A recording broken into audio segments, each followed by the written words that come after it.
Hi, I'm Bev Mitchell and welcome to the second episode of my Values to Profit podcast, a podcast for family business leaders.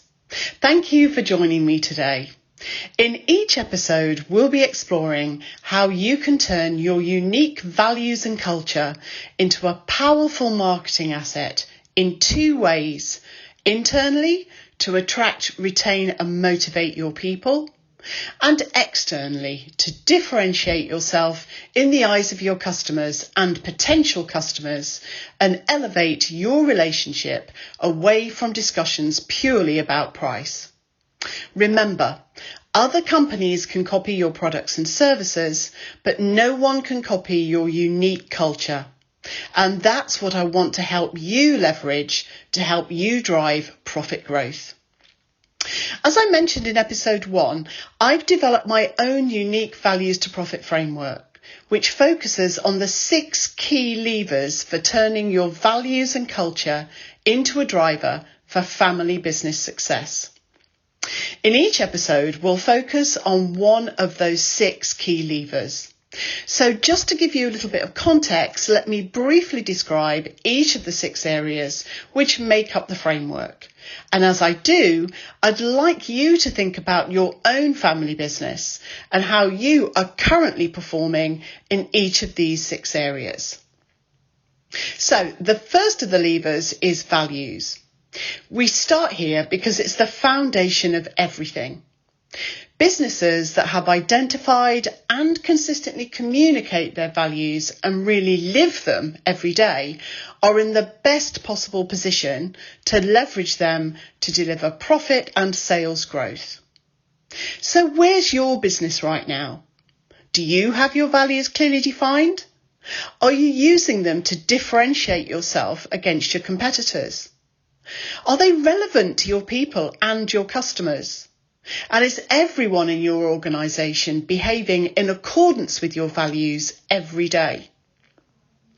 The second lever is leadership. Why? Well, because if you're going to be successful in leveraging your values and culture, then every one of your leaders needs to be walking the talk. Have no doubt, your people will be looking to your leaders for examples of what is and isn't acceptable in terms of behaviour in your business. I have a saying that leaders cast a long shadow, and they do. They have the power to strengthen and embed your values or totally undermine them. If you think about your leadership team, how aligned are they to your values? Is every one of them leading by example? What would the people below them in the organisation say about how they behave?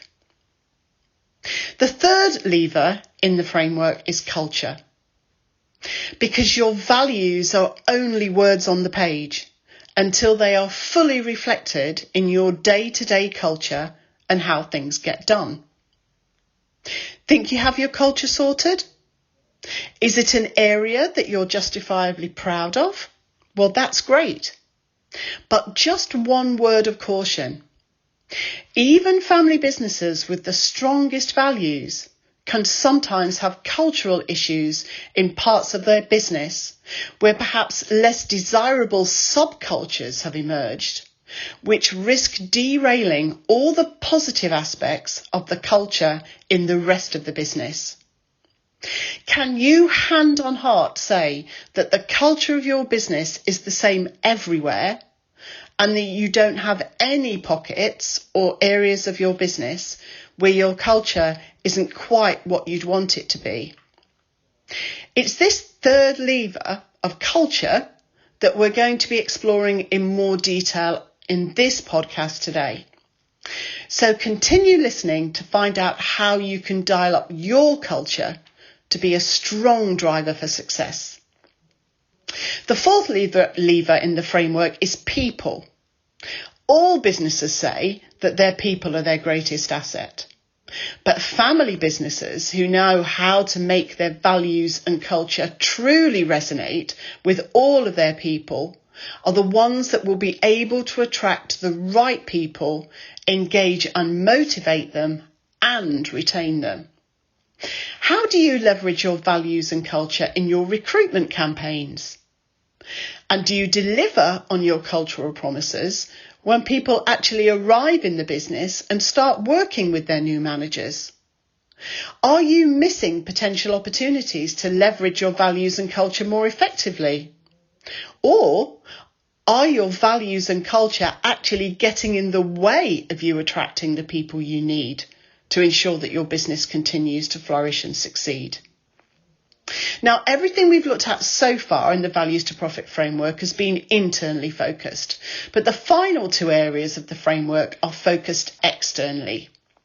Lever number 5 is customers. Most family businesses focus on their values and culture in terms of getting them right internally. But you may be currently missing a massive opportunity to leverage your values and culture as a point of differentiation externally with your customers and potential customers.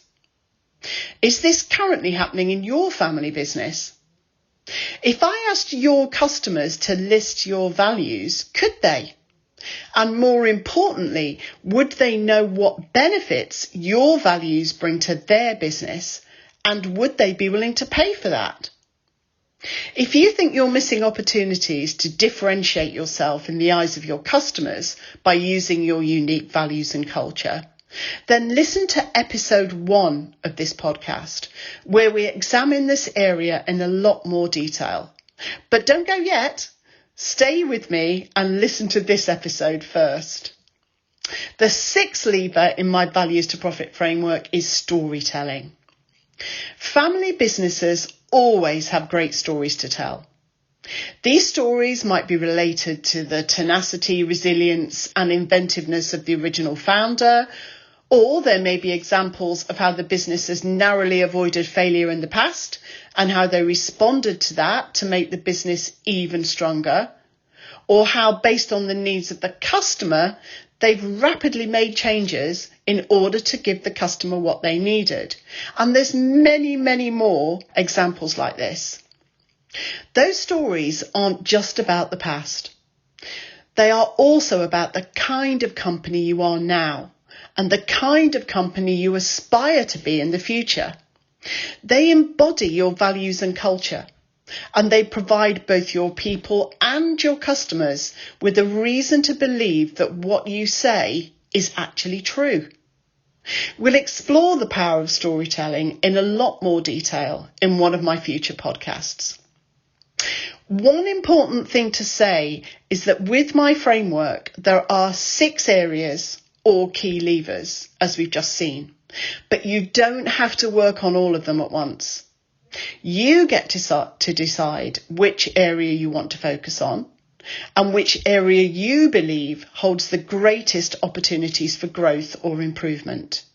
And that's where we'd work together to help you to achieve your full potential.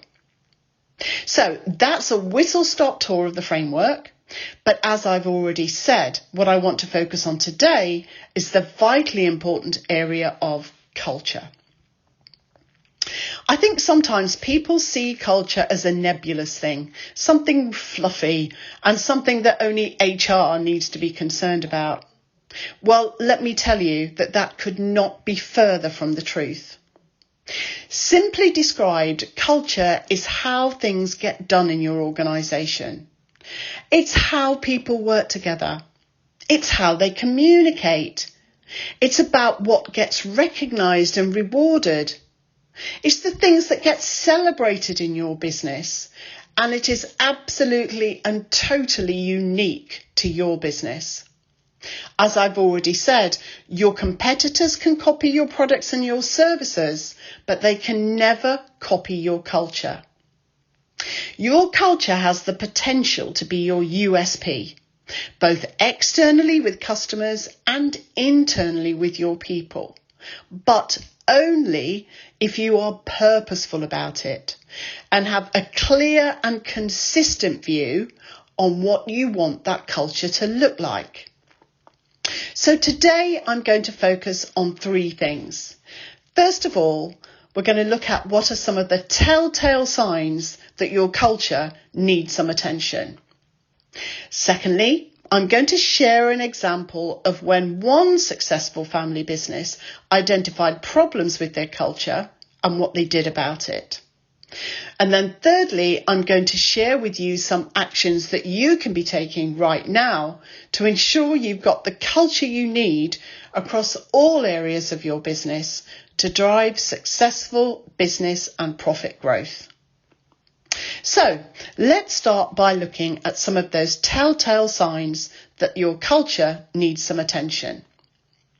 And as I go through these, I want to invite you to consider each of these questions in terms of your own business, and I want you to be really honest with yourself.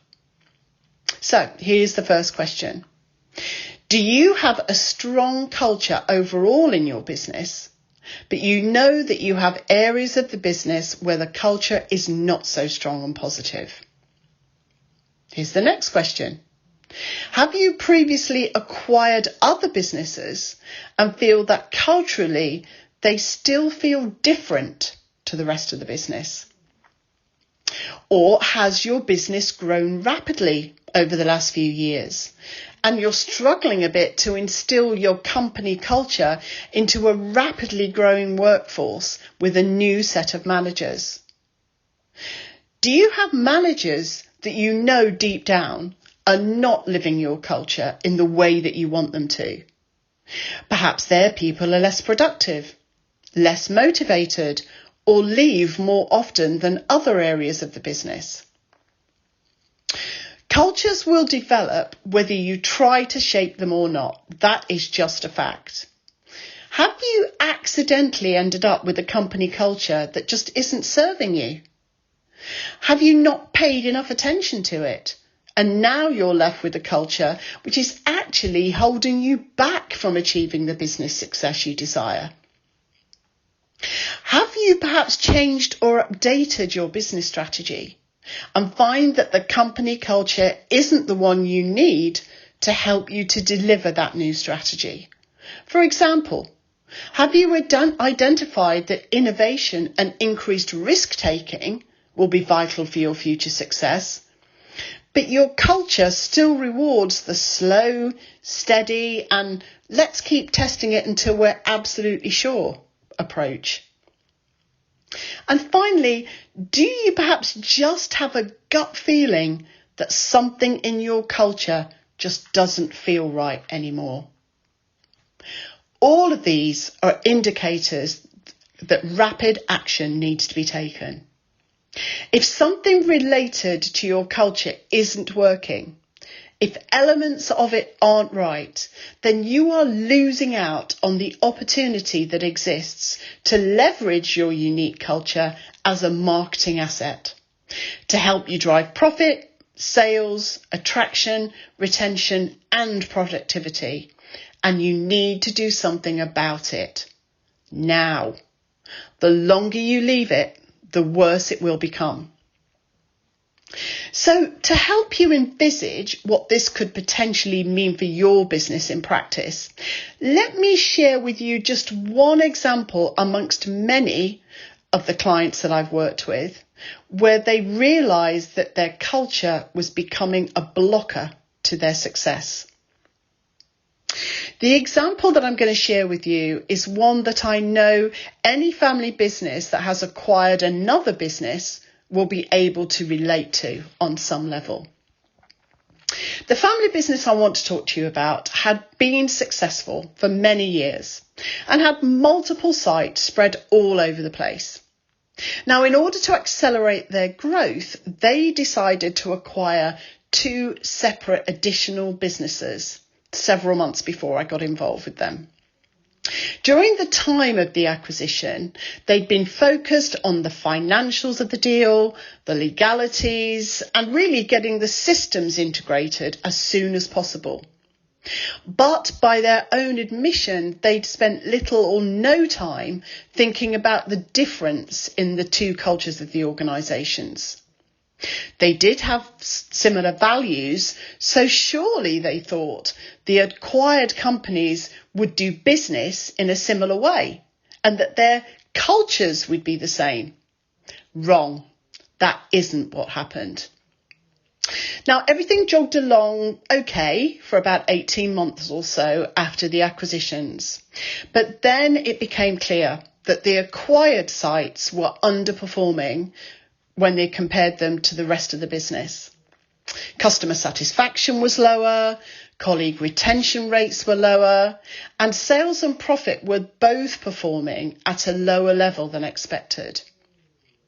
Now, all the sites, the acquired ones and the original ones, were supposed to be following the same strategic approach.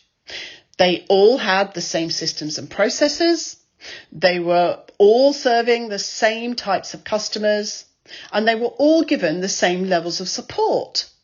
So what was the problem? The answer was the culture. So how did I help them to resolve it? Well, I went into the two acquired businesses and spent quite a lot of time to fully understand their culture and the differences between that and the culture of the rest of the business. I was able to identify the similarities and the differences. I identified the aspects of the culture that were the biggest blockers and which were impacting their success. And over a period of a couple of months, working closely with the managers and leaders from the acquired sites and the rest of the business, I was able to work with them to develop a cultural integration plan which honoured and leveraged the strengths of the previous culture of the acquired businesses, whilst helping them to move towards and embrace the benefits of the culture of the rest of the family business. Now, that was 2 years ago. And 2 years on, and these acquired businesses are not just performing in line with the other sites. In some areas, they're actually leading the way with new initiatives and different ways of doing things, and the other areas of the business are learning from them. Aspects of their culture have now been integrated into the wider culture of the business, and everyone has benefited. They've also been able to increase their retention rates and have been able to attract creative new talent due to their unique and embedded combined culture. And most importantly, their sales and profit are now growing strongly in every single one of their sites. I said that this is just one example among many that I could have shared, but I don't think you've got time today to listen to me sharing all of those examples. But the message I want to get across to you is that different or subcultures can spring up in your business at any time. It doesn't have to be linked to an acquisition. Maybe you have one department or function in your business whose culture feels misaligned with the others. Maybe it doesn't feel as positive as the rest of the business. Maybe staff leave more frequently. Maybe the employment engagement results are lower there, or customers tell you that that department or function isn't as helpful as the rest of the business. Whatever the situation, when you have parts of your business where there is a problem with the culture, it needs fixing before, like a rotting apple, it starts to affect the whole fruit bowl. So what can you be doing right now to help ensure that your culture across all areas of your business is strong and is providing you with a USP, both internally with your people and externally with your customers, and thus helping to drive sales and profit? Well, that's the third area that we're going to explore now. And I want to do that really by giving you a number of tips and things to consider. So number one, take a close look at your whole business.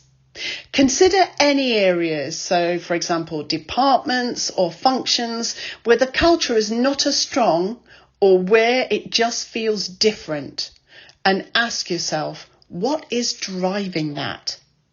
What impact is that currently having on your business overall?